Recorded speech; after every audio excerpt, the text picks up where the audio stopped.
दोस्तों इन्हें आप जानते हैं, नोरा फतेही। इन दिनों ये बॉलीवुड की फेवरेट आइटम गर्ल हैं। अब ये शब्द आइटम गर्ल सुनकर हो सकता है नोरा फतेही को बुरा लग जाए, लेकिन ये शब्द भी दिया हुआ बॉलीवुड का ही है। लड़कियों को जो सिर्फ एक फिल्म में एक डांस आइटम नंबर या किसी खास गाने के लिए ही आती हैं और उस गाने का पर्पस फिल्म में एक मसाला, एक तड़का लगाने का है। और सुनने में ये नाम आइटम गर्ल बड़ा अपमानजनक है दोस्तों, क्योंकि कोई भी लड़की आइटम नहीं हो सकती। लेकिन देश की बहुत बड़ी बड़ी हीरोइंस खुशी से आइटम गर्ल बनी हैं कई फिल्मों में, इसीलिए मैं भी ये बोल रही हूँ, क्योंकि जैसा कि मैंने कहा कि मेरा दिया हुआ नाम नहीं है। लेकिन नोरा फतेही ने इस बीच आरोप लगाए दोस्तों कि कुछ पत्रकार हैं जो उनके खास बॉडी पार्ट्स पर, उनके प्राइवेट पार्ट्स पर कैमरा जूम करते हैं। एक इंटरव्यू में नोरा फतेही ने खुलकर इस बारे में बात की है और उन्होंने कहा है, मुझे लगता है कि उन्होंने यानी कि पेपराजी पहले कभी ऐसा बैक नहीं देखा, जो है सो है। वो सिर्फ मेरे साथ ही ऐसा नहीं करते बल्कि अन्य फीमेल कलाकारों के साथ भी ऐसा करते हैं। शायद वो उनके बैक पर जूम नहीं करते क्योंकि वो एक्साइटेड नहीं लगता, लेकिन बेवजह अन्य बॉडी पार्ट्स को जूम करते हैं। कभी कभी मुझे लगता है कि जूम करने के लिए कुछ भी नहीं है, तो वो किस पर फोकस करने की कोशिश कर रहे हैं। दोस्तों वैसे तो आज के टाइम में हर कोई जानता है, लेकिन अगर आपको नहीं पता तो बता दूं, यहाँ पर जिस पेपराजी का जिक्र नोरा फतेही कर रही हैं, वो पेपराजी वो लोग हैं जिन्हें आप बेसिकली पत्रकार नहीं कह सकते, क्योंकि एक पत्रकार का काम होता है कि अगर उनके आगे कोई सेलिब्रिटी है, कोई नेता है या कोई आम नागरिक भी है, तो उनसे सवाल जवाब करे, उनसे राय ले, कोई कंटेंट निकाले। बेसिकली पेपराजी जो होते हैं, ये एक नया कल्चर है जो बॉलीवुड में हॉलीवुड से आया है, जिसमें एक सेलिब्रिटी आती है रेड कार्पेट में, वो पोजेस देती हैं, मेल फीमेल दोनों, और उसके बाद उनके अलग अलग फ्रेम से, अलग अलग एंगल से फोटो क्लिक होती है और उसके बाद वो चली जाती है। आपने देखा होगा बहुत बड़े बड़े अवार्ड फंक्शंस में, यहाँ तक कि अब तो हाई फाई शादियों में, सेलिब्रिटीज़ की शादियों में, अनंत अंबानी की शादी में भी बाकायदा रेड कार्पेट लगाया जाता है, जिसमें पेपराजीज बुलाए जाते हैं और पेपराजीज के लिए ये सेलिब्रिटीज़ अलग से पोजेस देती हैं और पेपराजी उनको बताते हैं कि एक क्लोज, एक लॉन्ग, एक बैक मुड़ के दीजिए। हालांकि इस पेपराजी से हाल के दिनों में बहुत से सेलिब्रिटीज भिड़े भी हैं, जैसे मृणाल ठाकुर इस बीच एक पेपराजी पर भड़क गई थी जब एक पेपराजी ने उनसे कहा था, एक फोटो क्लिक करने वाले एक फोटोग्राफर ने उनसे कहा था कि जरा पीछे मुड़ जाइए, उनका बैक का फोटो लेना चाहते थे, तो वो भड़क गई थी। ऐसी एक बार श्वेता तिवारी की बेटी है पलक तिवारी, वो भी एक पेपराजी पर भड़की थी।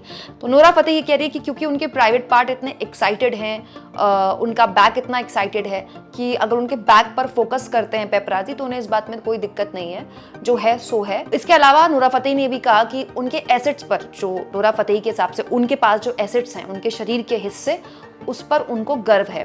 तो मैं बड़ी कंफ्यूज हो गई कि नोरा फतेही आखिर कहना क्या चाहती हैं, मतलब उनके दिमाग में चल क्या रहा है अपने एसेट्स को लेकर। शरीर का कोई हिस्सा क्या वाकई एसेट हो सकता है?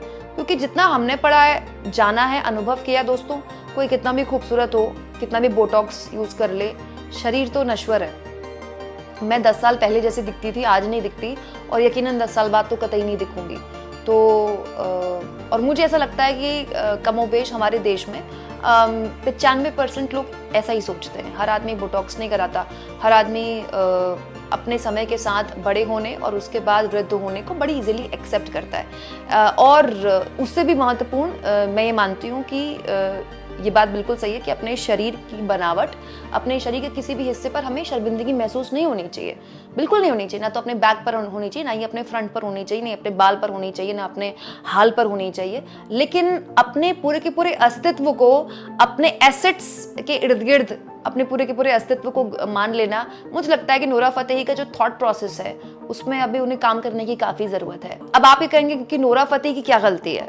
नोरा फतेही जिस तरह की पोजेस देती हैं, वो कोई अकेली हीरोइन तो नहीं है। हाँ, ये बात बिल्कुल सही है कि नोरा फतेही जिस इंडस्ट्री से आती हैं, उस इंडस्ट्री की ये मांग है, और नोरा फतेही तो बहुत बात की खेप है।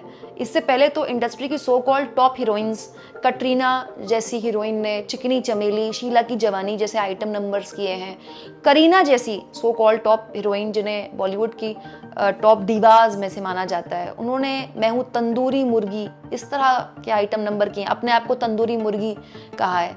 लेकिन होता क्या है, मैं आपको बताऊं, इसका जो प्रभाव है ना आम लोगों में बहुत खराब जाता है। जैसे मैं आपको अपना एक एग्जांपल देती हूँ। 90 के दशक में, 90s के दौर में, जब हम बड़े हो रहे थे, जब हमारा टीनेज था, तो लड़के पीछा करते थे और बहुत खतरनाक तरीके से करते थे। अब लड़कियों में बहुत जागरूकता आ गई है और पुलिस भी काफ़ी तत्पर हो गई है, परिवारों में भी बहुत जागरूकता आ गई है। कोई लड़की घर आकर बताए कि मेरा कोई लड़का पीछा कर रहा है तो बहुत तत्परता दिखाई जाती है। घर के बड़े बहुत उसको सीरियसली लेते हैं, तब भी लेते थे, ऐसा नहीं है। लेकिन तब लड़कों में एक माइंडसेट था, क्योंकि तब बॉलीवुड की फिल्मों में, अब भी कई बॉलीवुड की फिल्मों में डायलॉग चलता था कि लड़की की नाम है हाँ है। तो कोई लड़का, अगर हम साइकिल से स्कूल जा रहे हैं या ट्यूशन जा रहे हैं, तो वो हमारा पीछा करता था और हम नाराज़ होते थे, हमें डर लगता था, क्योंकि उस वक्त बहुत सारे हिंसक घटनाएं भी होती थी और बहुत आम होती थी हिंसक घटनाएं बेटियों के साथ, लड़कियों के साथ। तो हम अगर उस लड़के को नाराज़ होते थे उस लड़के पर, या उस पर उसे डांटते थे कि तुम हमारा पीछा क्यों कर रहे हो या चिट्ठियाँ क्यों फेंक रहे हो, तो वो मुस्कुराता था और ये कहकर जाता था कि लड़की की नामे हाँ होती है, क्या होगा, एक दिन तो मान जाएगी। क्योंकि उस वक्त ऐसी फिल्मों में दिखाया जाता था और इस तरह से दिखाया जाता था कि हीरो लड़की का पीछा कर रहा है, लड़की मना कर रही है, नाराज हो रही है, कभी उसे वो नाराज हो रही है फिर भी हीरो उसको गोद में उठा रहा है, यहाँ से वहाँ फेंक रहा है, लड़के के दोस्त उसके आगे पीछे घूम रहे हैं, लड़की भागे जा रही है, अंत में वो लड़की उसका गले लग जाती है। तो ये एक परसेप्शन दिखाया जाता है कि लड़की का पीछा करते रहो तब तक जब तक वो मान ना जाए, और अगर वो नहीं मान रही तो ऐसा हो ही नहीं सकता। क्यों? क्योंकि लड़की की नामे हाँ होती है। अब उसका कंपैरिजन यहाँ पेपराजी से करना थोड़ा अलग है, क्योंकि तब का कल्चर और अब का कल्चर बहुत बदल गया है। ईव टीजिंग को लेकर अब बहुत जागरूकता है। लेकिन यहाँ पर नोरा फतेही दोस्तों जिस एसेट की बात कर रही थी, एक सेलिब्रिटी जब अपना पूरा अस्तित्व अपने शरीर के इर्द गिर्द ले आती है और उसे इस बात में कोई आपत्ति नहीं कि उसके बैक को या उसके प्राइवेट पार्ट को कोई पेपराजी या कोई कैमरा फोकस कर रहा है, तो ये एक मतलब मुझे बड़ी बेचारगी महसूस होती है नोरा फतेही में। हो सकता है कि वो बहुत पॉपुलर हो, उनके गाने बहुत हिट होते होंगे, उनके डांस मूव्स लोग बहुत पसंद करते हैं, लेकिन उनको ये बात समझनी चाहिए कि ये जो दौर उनका चल रहा है, इससे पहले भी कई लोगों का आया और चला गया, लेकिन टिके वही रहे जो इससे आगे बढ़कर वैचारिक तौर पर कोई इम्पैक्ट छोड़ पाए। ऐसे बहुत से सेलिब्रिटीज हैं जिन्होंने ये सब भी किया, लेकिन उसके बाद वो अपने करियर में थोड़ा आगे बढ़े। दोस्तों ये अच्छी बात है कि नोरा फतेही को अपने शरीर के हर हिस्से पर गर्व है और वो उसको अपना एसेट मानती है, लेकिन जिस शरीर के हिस्सों को, जिस शरीर को वो अपना एसेट मान रही है, वो शरीर नश्वर है, एक ना एक दिन वो खत्म हो जाएगा। तो फिर वो किस पर गर्व करेंगी? एक ना एक दिन वो एसेट जिस पर वो गर्व कर रही है, जिस पर कैमरा फोकस कर रहा है, वो बूढ़ा हो जाएगा और उससे बेहतर कोई एसेट वाली आ जाएगी, तो फिर वो क्या करेंगी, किस पर गर्व करेंगी? तो मुझे लगता है कि इंसान को अगर गर्व करना ही है तो अपने थॉट प्रोसेस पर करना चाहिए। लेकिन मुझे लगता है कि अब इतनी जागरूकता हमारी सेलिब्रिटीज में आ जानी चाहिए कि बड़ी बड़ी हीरोइंस आइटम नंबर्स ना करें, और जो हीरोइंस अच्छा डांस करती हैं, जिनका अब इंडस्ट्री में नाम हो चुका है, अच्छा पैसा कमा रही हैं, वो करती रहे उन्हें जो करना है, मुझे इसमें कोई आपत्ति नहीं है, लेकिन कम से कम ये बातें बोले ना। क्योंकि ये बात बिल्कुल सही है दोस्तों कि जिस इंडस्ट्री में नोरा फतेही काम कर रही हैं, वहाँ पर जो दिखता है वो बिकता है, और हर सेलिब्रिटी करती है वो काम जो नोरा फतेही कर रही हैं। लेकिन कैमरे पे ये कहना कि उन्हें कोई दिक्कत नहीं है कि उनके प्राइवेट पार्ट पर कोई कैमरा फोकस कर रहा है, ये खतरनाक है दोस्तों। मेरी ये बात बहुत से लोगों को बुरी लग सकती है। मैं फिर कह रही हूँ कि औरतें क्या पहन रही हैं, लड़कियाँ क्या पहन रही हैं, या लड़कियाँ किस तरह के डांस मूव करती है, ये उनका फैसला, ये उनका शरीर है। यहाँ पर बहस वो है ही नहीं।